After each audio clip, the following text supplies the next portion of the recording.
Good morning, frothers, and welcome back to Wheatlow Brewery. And it's another interesting brew day today, grain to glass video. Today we've delved back into the history books, namely the Durndon Park Beer Circle book, and we've picked out a beer called Ushers 68 shilling mild. And this is nothing like a mild. And I'm not sure why it's called 68 shillings specifically, but it's an interesting beer for a couple of reasons. The firstly is that it was said to be a mild in 1893 when this record was made, but in those days mild had a different meaning than it does today, and it meant an unaged beer. Whereas today we think of a mild as being two things. It's usually, or three things. It's usually reasonably dark. It's usually mildly hopped and not hoppy at all. And it's also, of course, usually quite a low strength, between 3 and 4%. Well, this beer had an original gravity of 1080, which would make it roughly 7.3%, with a reasonably high finishing gravity of 1025. And it uses only pale malt and some amber malt, so it's not going to be all that dark. The colour is 15 SRM, which is not that dark. That's a sort of dark honey colour, if you like. And so we're going to interpret this a little bit, and but use it as the basis for the recipe. So I'll just read out what it says. It says, Ushers 68 shilling mild originates from Thomas Ushers Brewery in Edinburgh. Brewery records from 1885 list a beer designated as 68 shilling M, using the Scottish shilling classification system.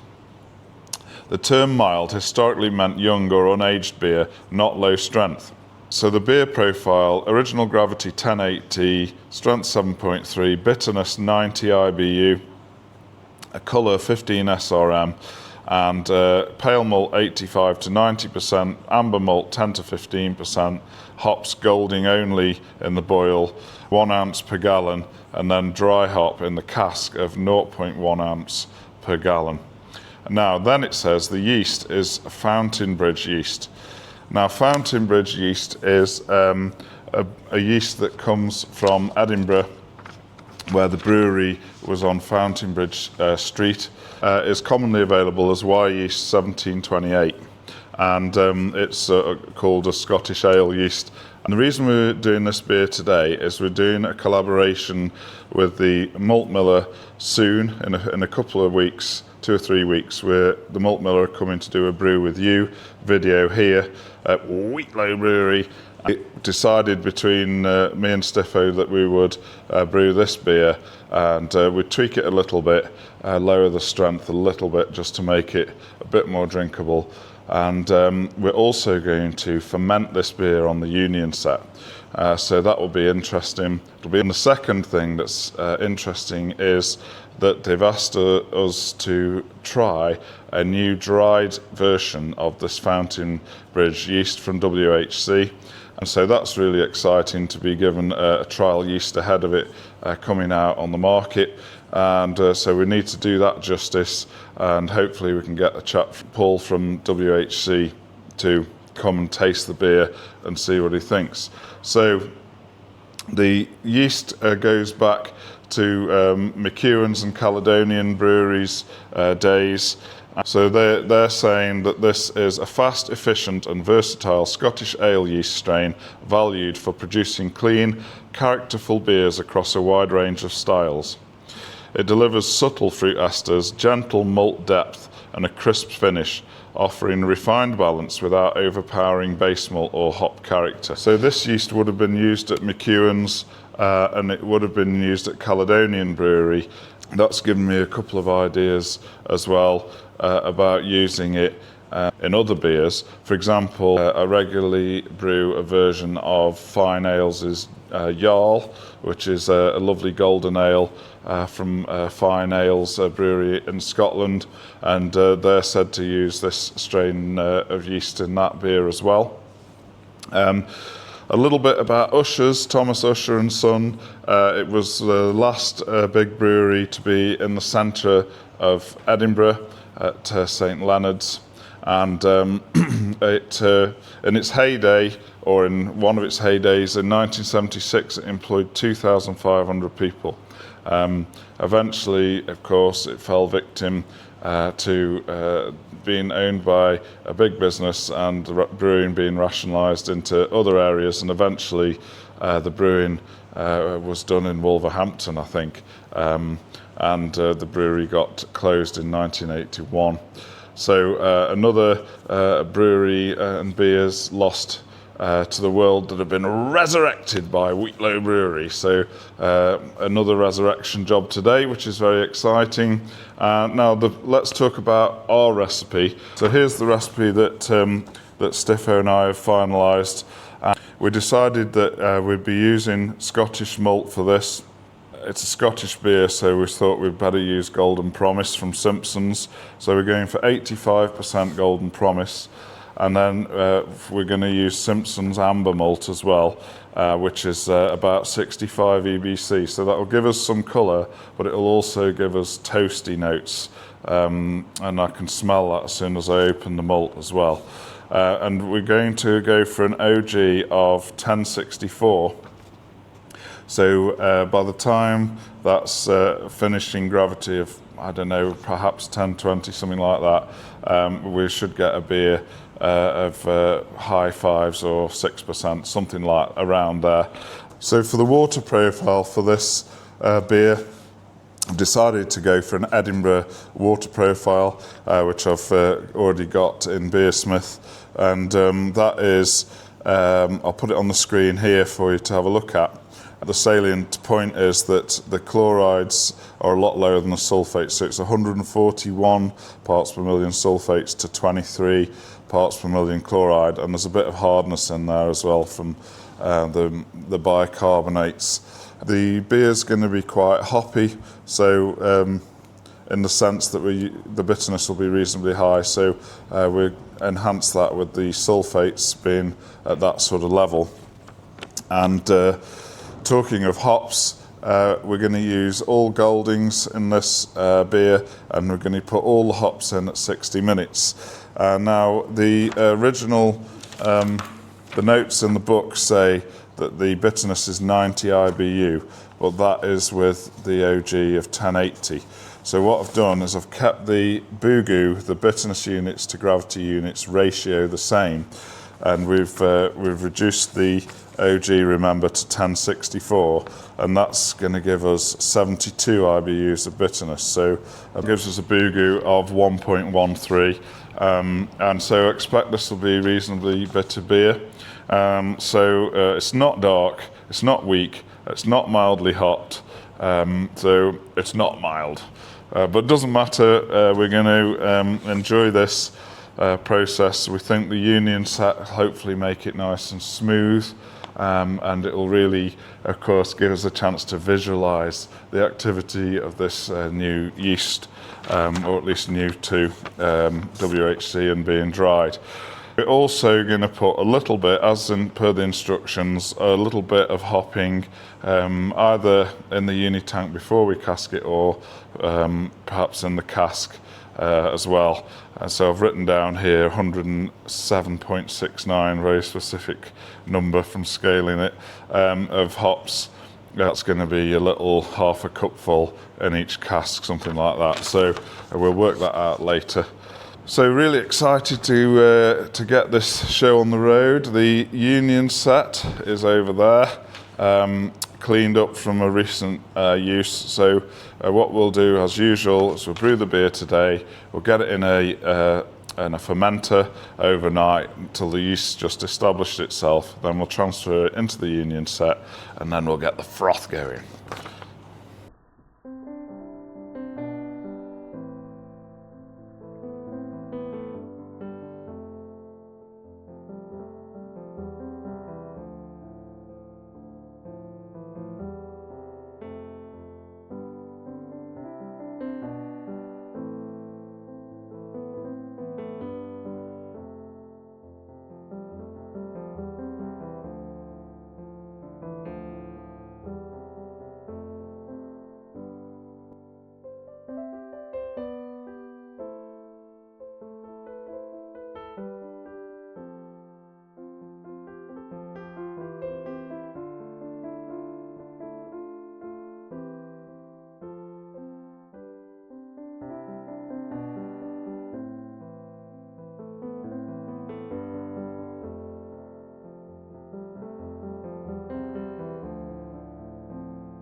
Right, I've checked the pH and we're on 5.7.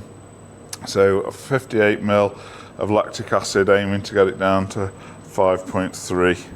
So I'll put that in now. Right, got it to 5.3 now, so I'm happy with that. I'll tuck it up now and come back in an hour or so. Right, we're just doing the vol alpha and we've raised the temperature. The mash out temperature is 75, and a couple of things of interest to you. One is the colour, which is not really the colour you'd think of for a mild, is it? But it is what we expected from this amber malt, which has only got an EBC of 65. But what is interesting as well is the smell.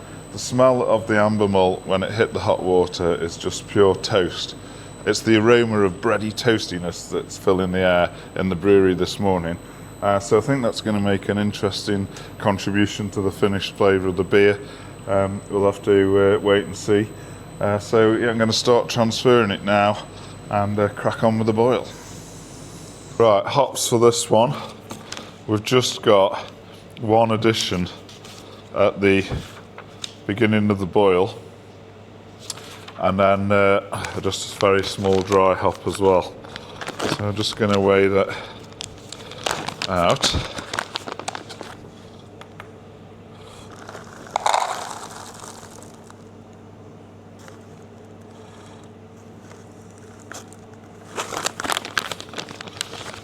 So if you think that's not many hops for the start of the boil, you're absolutely right. I'm also going to put in these, another 10 packs. So that is 1,082 grams, this being the 82, and that will give us 72 IBUs. Anyway, let's get these hops in and get on with the boil.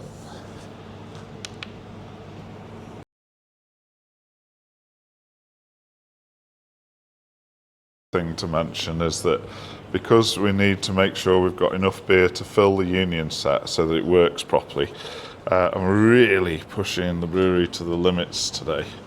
So have a look at this. That is pretty full. If the boil gets too vigorous, it'll splat over the side. So, but I think it's so big, it's so full that it won't get vigorous anyway, because there's not enough power to, it's not designed to brew this much, which is, it's probably on about 160 litres at the moment, and we're trying to get a batch officially of 140. And 130 or so should fill the Union Set, but I just want to make sure that I've definitely got enough. So that's why we've got an official batch size of 140 today. And yeah, the mash tun was pretty full earlier as well. So anyway, let's get these hops in.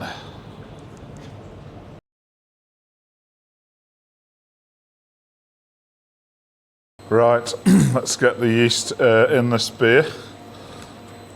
So the brew day's gone really well.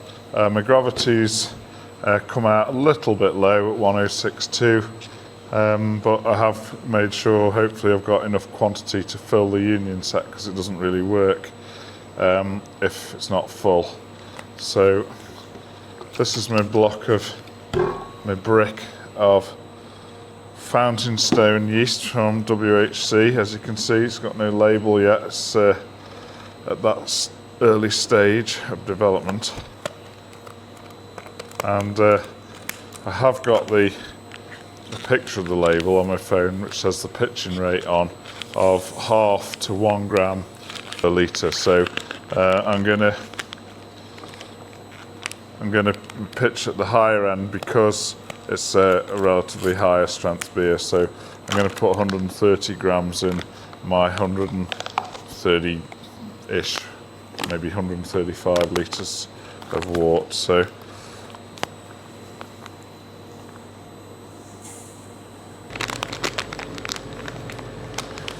seal that up for the next brew. So that's what 130 grams looks like, and go get that in now. Temperature's 17 degrees now, but I'm going to warm it to 20 and ferment this at 20 degrees. So it'll be very interesting to see how it comes out. And then tomorrow morning or a bit later in the day, if it's not got going yet, we'll, once it's bubbling away, we'll transfer this to the Union Set and let it get frothing.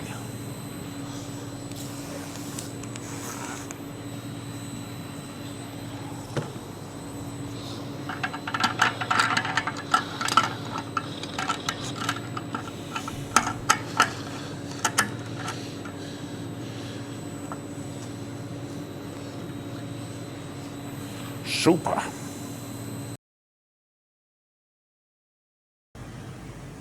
Well, I think it's fair to say fermentation's started.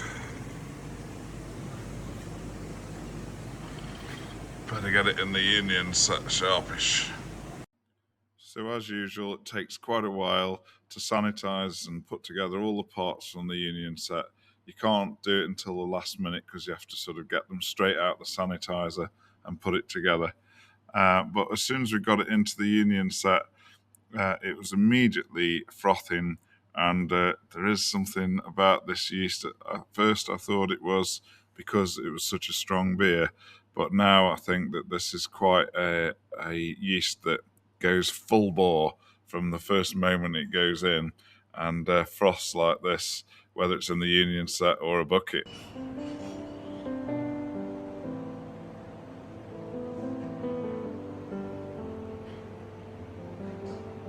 We've got a major here. We're absolutely overwhelmed with froth. So I think I'm going to have to scoop a bit out before it dribbles all over the place. Oh.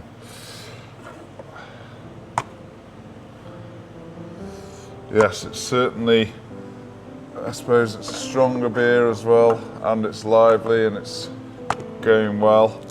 So just need to get a bit of this off, just to give it room to do its thing.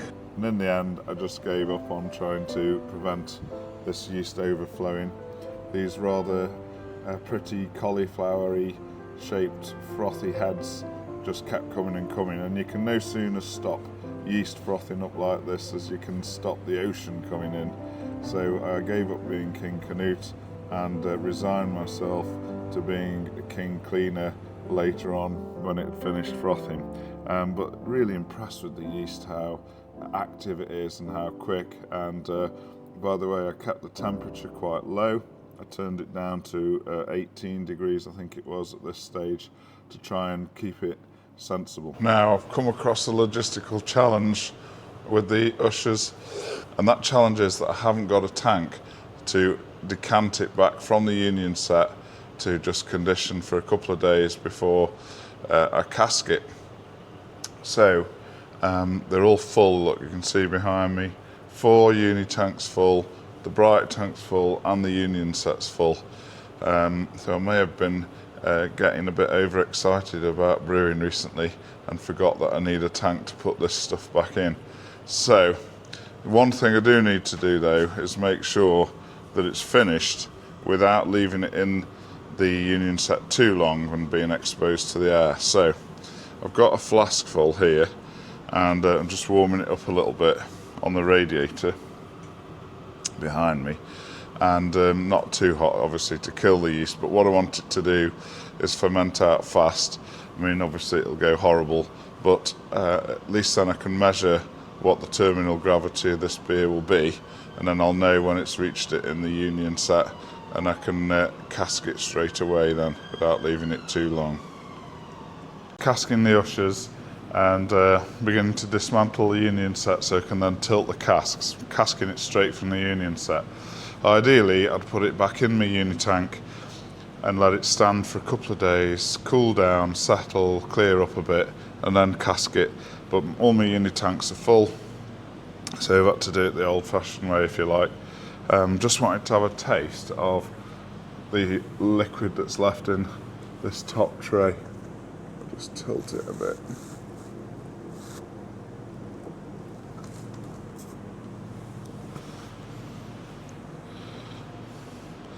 It's actually, I don't know if you can see that, it's actually reasonably clear. Now then, this sample that I've just taken from the top tray is it's a bit clearer, but also the interesting thing is that it's more bitter than the sample taken from the bottom of the Union Set. Now, why might that be? Well, we've already said before that the Union Set really tones down the hoppiness, softens it if you like, rounds the edges off and stuff like that. So my working theory is that when the beer froths up, some of the bitterness and the volatile compounds, if you like, of the hops go up with the froth, up with the bubbles into the spout, and a lot of them remain in the top tray when the beer dribbles back because it stays in the froth.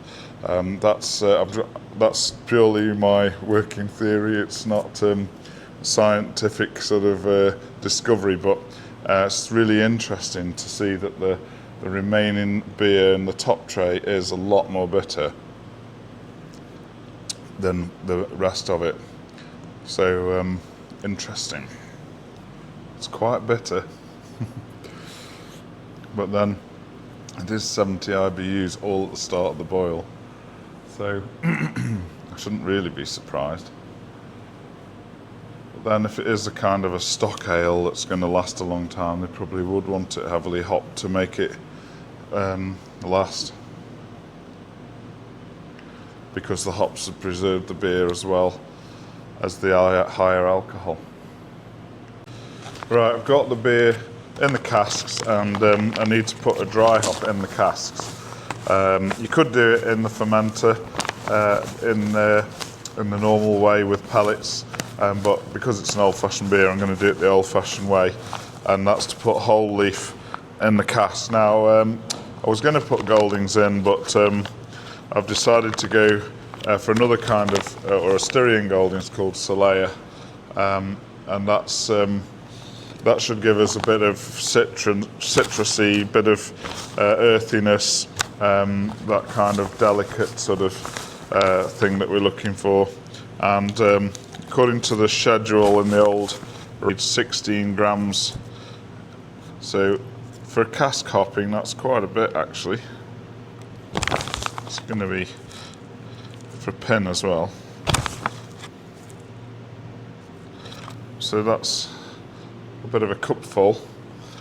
Don't forget, when they get wet, they go to about 3 times that size.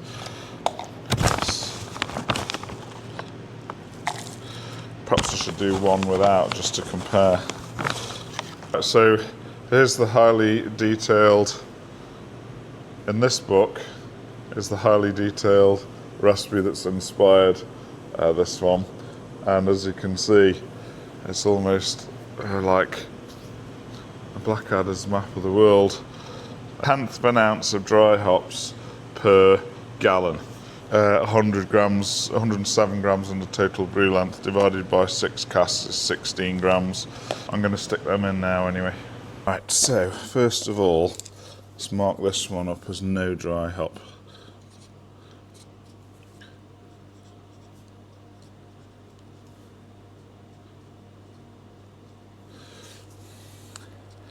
And seal it up.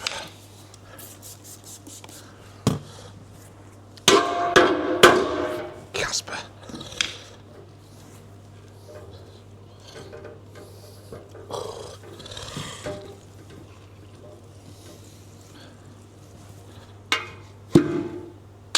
One gone.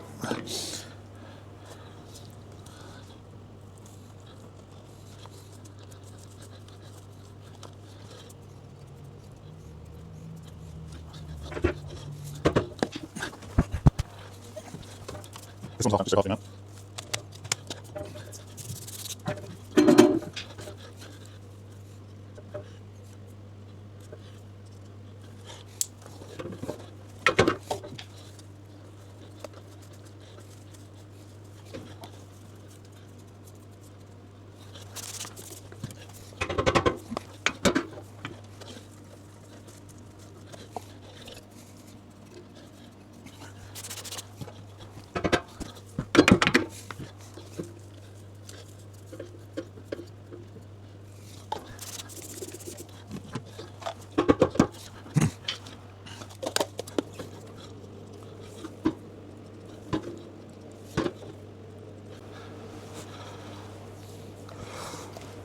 super. Remember, this is some of the 68 shilling that we've fermented normally just in this flask. It's only a little sample, but it'd be just interesting to compare to the Union Set fermentation. Now I've got here a mini keg, a real misnomer if you ask me, because it's really a mini cask. But anyway, and I'm going to fill this. So we're not going to quite fill it, but just get the sanitizer out of it.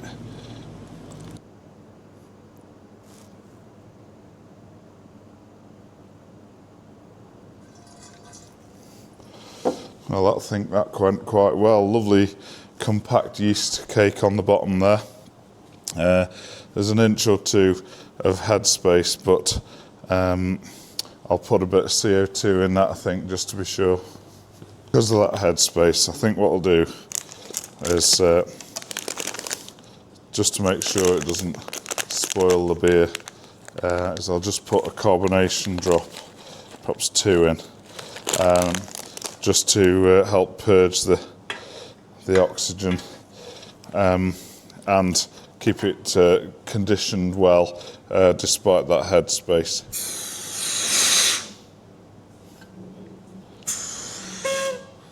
Just a bit of CO2 just to protect it.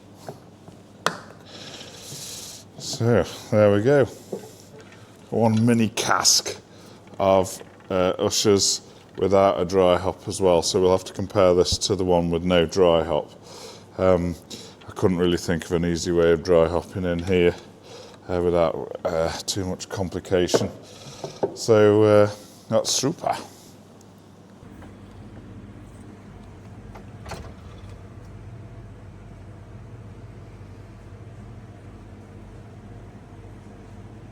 So the reason that I'm brewing this beer in advance and then rebrewing it on the day with the malt miller is because obviously we want to film their video, the Brew With You video for this beer, but whilst they're here, of course, I want them to taste it. So that's why I've brewed it in advance, and we're going to put it on the bar, and I've done 3 versions of this beer for the lads to taste when they come up.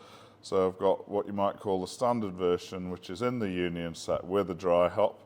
I've got a second version, which is just standard fermentation from that conical flask, and a third version, which is Union Set with no dry hop. So we can compare the Union Set with no dry hop against the conical flask, which is also not dry hopped, and see if we can tell the difference between the Union Set, what difference that's made, and then we can also taste the dry hop and see what difference that's made. So I've set those 3 up under this bar, 2 pins and the little 5-litre mini keg. And then, because Paul and Will are coming from WHC to take part in the brew day, I want to make sure that I'm really showing off the Fountainbridge as well as we can in the short time we've got available.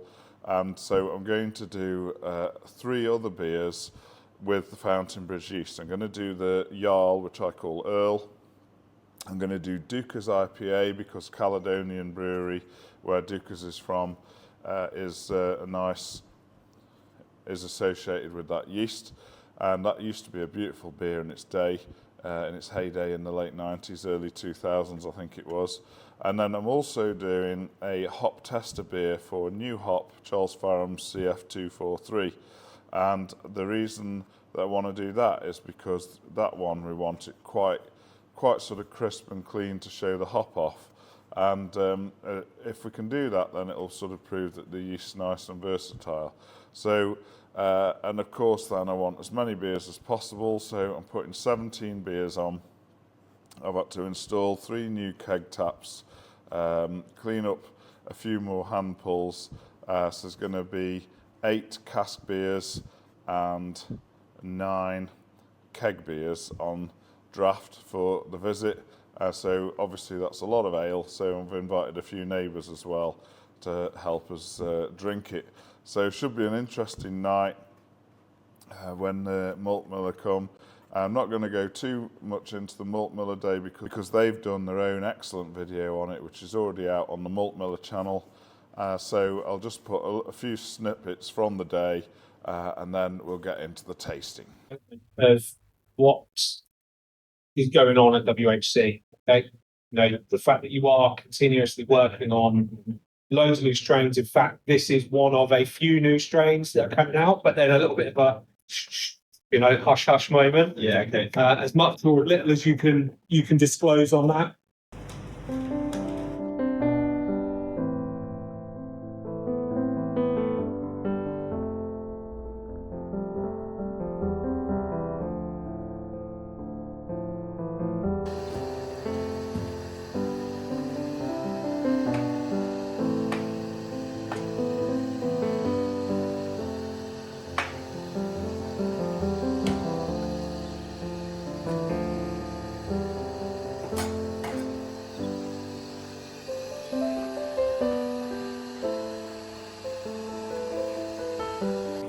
This is circular economy, but yeah, things.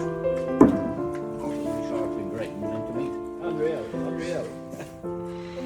It's good stuff. I bet it's really sweet as well.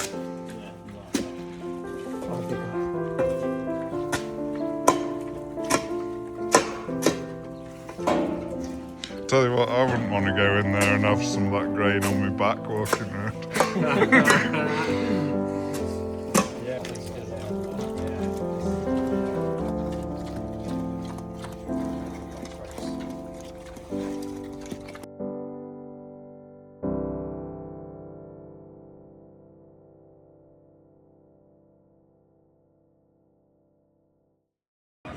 So we invited a few neighbours round, put 17 beers on draft so that we could taste as many as we could, and we had a super night with the Malt Miller lads and the WHC lads, and we tasted 3 versions of the beer we'd brewed that day that I'd brewed a week or 2 earlier.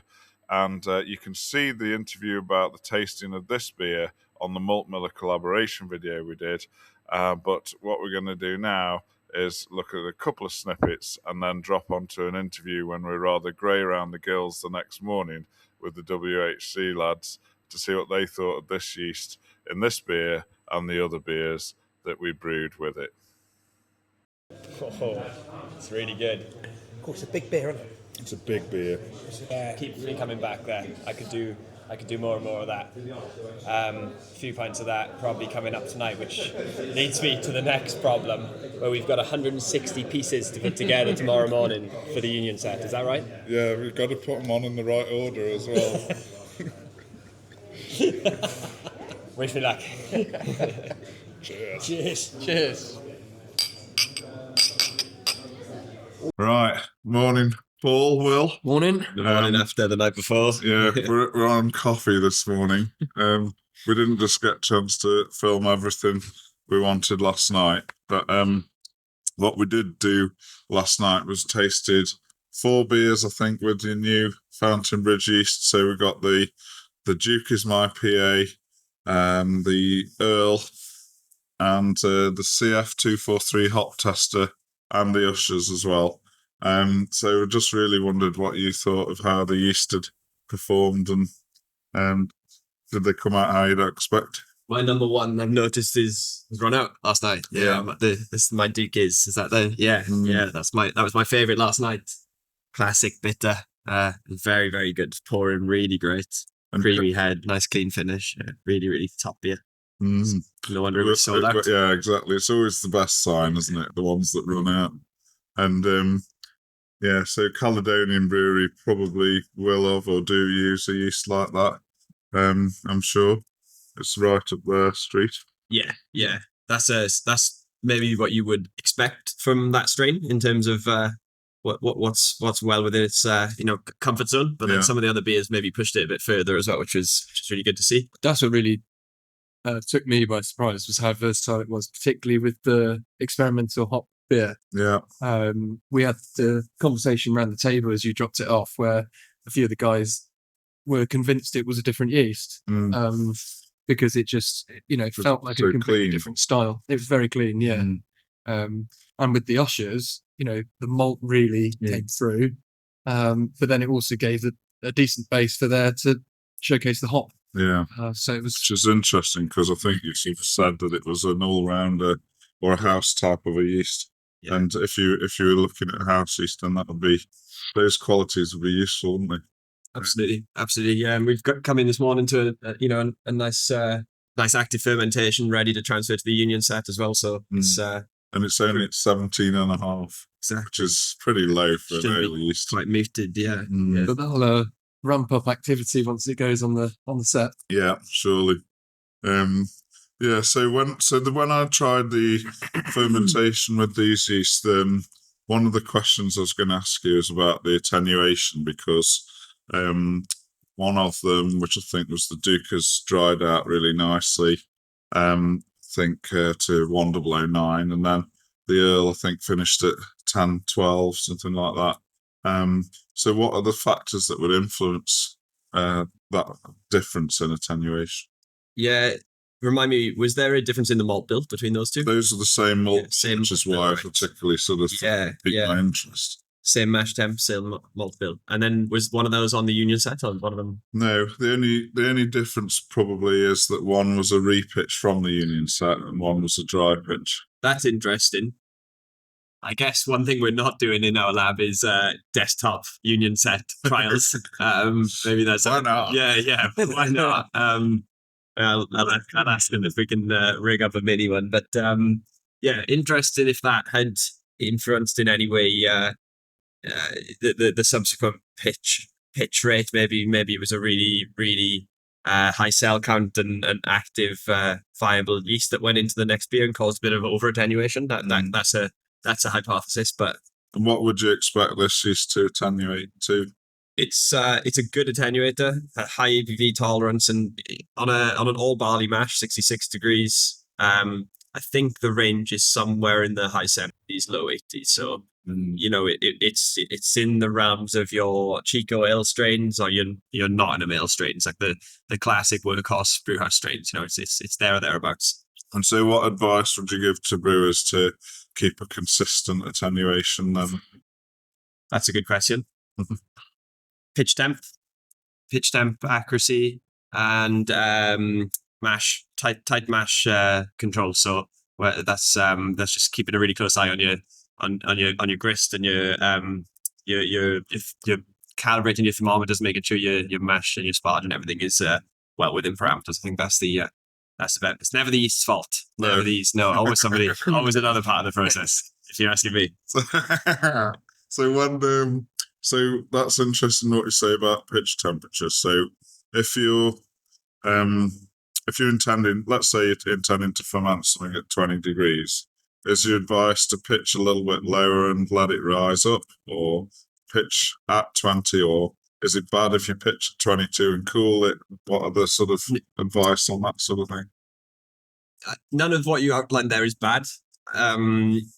It would definitely become very kit dependent. As you can see around here, there's a whole world of different things that people can ferment in. There's a bucket on the floor over there, and there's a few £1,000 worth of stainless steel on the other side of the room. So huge range in capabilities of kit. I think to hammer down consistency on your homebrew kit is to just repeat your own process and dial in your own process every single time. Repeatability is the number one thing, one of the most difficult things in brewing, for sure. But that being said, none of what you outlined there would be bad. The yeast would be fine if you choose to pitch at 20 and hold throughout. It's also fine to pitch a bit cooler and creep up. Depends what you if you treat the end beer. If there's something that you haven't enjoyed about the beer, you can go back and treat it. But if it's one of the problems you get as a home brewer is that you're not doing the same beer week in, day in, day out. And really trying to nail consistency, although you will do some regularly, and therefore, if you do, you might do a similar beer with a similar grain bill as I've just outlined, but it's still different, batch and so on. Yeah.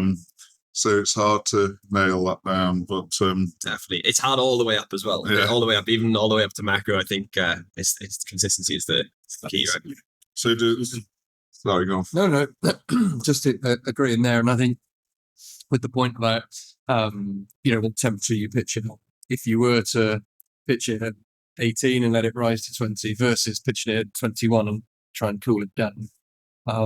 Just to bear in mind, that's not an apples for apples comparison. If you do end up with two slightly different things, I mean, you've got everything, ducks in a line here and everything well documented, but certainly my early times in homebrew where you think, have I got two different beers from the same process? Well, a lot of the time it hasn't been. That's not the same when you do it like that. Yeah, I understand what you mean.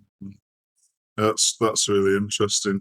The malt miller do some great videos with a side by side. They do split batch and side by side fermentations and things, and that's really really good data because not a lot of people are able to do that and have that experiment. And I've got two smaller fermenters, which I think I ought to just get geared up for splitting a batch regularly and trying, in particular, two different yeasts, because that's really interesting. At the Great British Beer Festival, did you see the 4 yeasts that Elusive did? They did one beer with 4 different yeasts. I don't think I noticed that. Yeah, it's really interesting. So quite a simple sort of a smash beer or something, but one with a Chico, one with a Saison yeast, one with a wick yeast, and forget what the other one was. Perhaps an Abbey yeast or something, and then taste them all, big spectrum, and then sort of to educate people how profound a difference the yeast can make to a beer, which is perhaps a bit exaggerating having a wit against a Saison, but it's sometimes shows it off. Yeah, it's sometimes a forgotten ingredient, and especially we work a lot with like yeast and flavor, fermentation derived flavors, and it's sometimes forgotten the impact it can have. But you only need to accidentally pitch an Abbey ale yeast, and then you'll know all about it. So definitely a big contributor to the final product. And it's as you say, that's quite an exaggerated difference.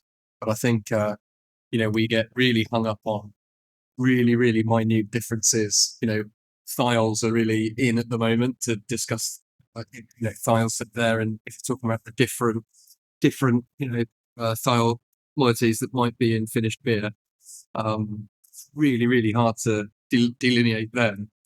So he's using a kit like that, 2 setups, and I think start by going with 2 different hops or 2 different yeasts or 2 different fermentation temps. And obviously, you've always got to change one thing at a time. Which is near on impossible. For a fiddly home brewer, it's too difficult. Depends on what the weather's saying. You end up with a lot of beer to drink, which wasn't a problem last night. No. And so, are you able to talk about what you're doing in the business then? Will? Yeah, so I've joined WHC to look after the enzyme part of the business. So it's geared towards brewing and distilling. Generally, at the moment, it would be looking towards commercial breweries. Enzymes are used in big-scale commercial breweries and macro breweries, have been for a long time. We're finding them more and more useful in sort of smaller breweries. I think they're not quite as accessible to the home brewer yet, but I'm sure it's something that will come in time as people like yourselves are experimenting a little bit more. But outside of brewing and distilling, where they're really important, there's other industries that we can look to get enzymes into as well. Right. Okay. So it's a nice additional bit of business for us at WHC. It keeps our lab team even busier, as if releasing the great yeast strains that we've got at the pace we do. It doesn't keep them busy enough. But it's really nice science to get behind, and it kind of gives you that platform for further experimentation, like we've been talking about. Because a lot of homebrewers are using things like AL, DC, and Clarity type products. So it's definitely increasing a lot more interest in that, and there's also a lot more interest in doing lagers at home as well. So the ALDC becomes more important perhaps for those styles. And you always bring in new yeasts out as well, which is quite a pace really. Presumably we've been talking about this Fountainbridge today, and presumably there's more in the pipeline. Yeah, there's plenty more to come this year. Can give a brief overview. It's a big big few announcements to come. We will certainly be having some movements in the world of thiol IPAs. Right. We've got a really exciting hybrid strain coming out there very soon in dried format. We are excited by our maltose negative strain, which is tailored towards the 0.5% beers of the world. Yeah. We're expecting the lager trend to continue amongst craft brewing, so we're going to expand our already pretty diverse lager offering there as well. Yeah. There's a few more to come. Maybe there's a little bit of a focus around the World Cup there as well, so that's a bit of a hint as to what might be incoming. One strain in particular will go very well on that Luca tap over there as well. I will leave that for in dried format. In dried format, yeah. So that's interesting. Yeah, busy year ahead. I think you can expect probably another 4 or 5 strains before the end of the year. So yeah, plenty to keep you experimenting. And yeah, absolutely. I'll have to keep brewing then. Yeah. Well, thanks so much for coming down and tasting the beers and surviving it. And well, thanks for having us. We've had a blast. Great, and, really good beers. Yeah, looking forward to Oktoberfest. Yeah, right. Check this. Yes. Cheers. Cheers. Well.